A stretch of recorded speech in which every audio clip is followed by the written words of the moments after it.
all, uh, the way Global Citizen uses the word citizen is not quite what you were saying in terms of looking at it as global governance and my participation in it, which is how you would see a citizenship meaning within a nation state.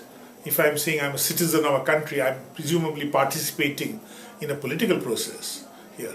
So it's interesting, as you say, that the whole global citizenship is one actually of not of rights, but of what you can do.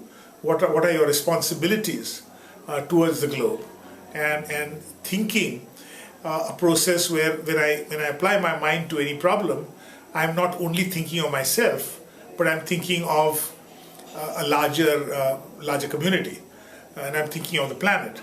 So it's a way of approaching something, but the word citizen can be misunderstood, because the word citizen, as used in a nation state, is an identity thing.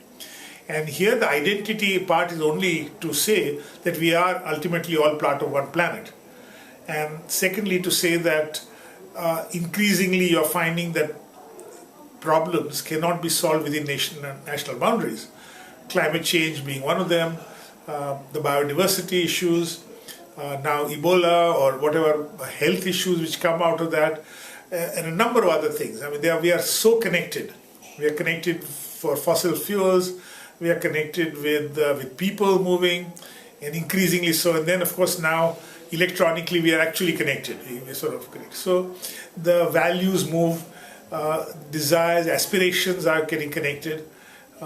People want similar things. They see similar images. So the global citizenship is more a recognition of the fact that we are, in fact, ultimately all belonging to one planet, and therefore, and the problems are also such that they belong to that planet. And therefore, when we apply ourselves to one thing, how do we see it there?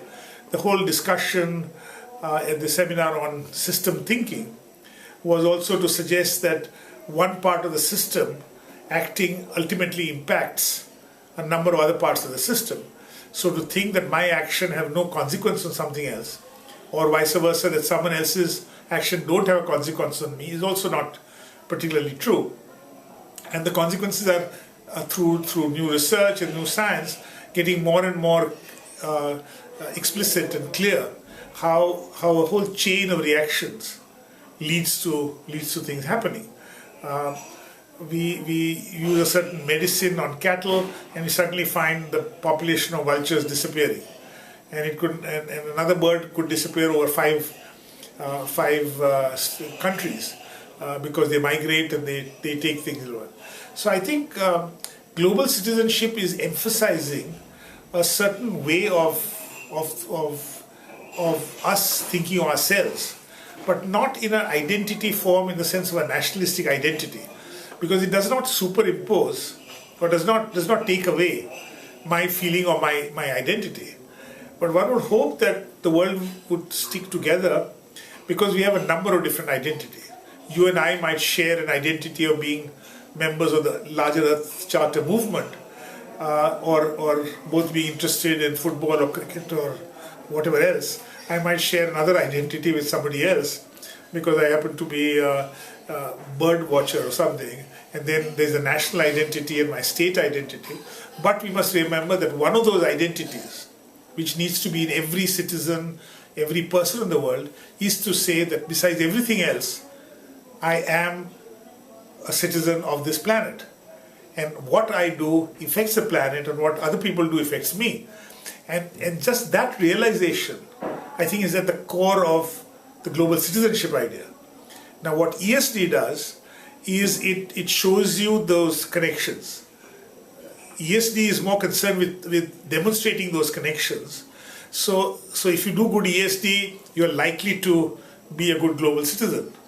And to be a good global citizen, you have to understand the way these things are connected. But they come from two different sides. One is basically telling you about connections, and then you drawing the conclusion. The other is saying you are a part of this, and in order to be there, understand the connections. So if you see how it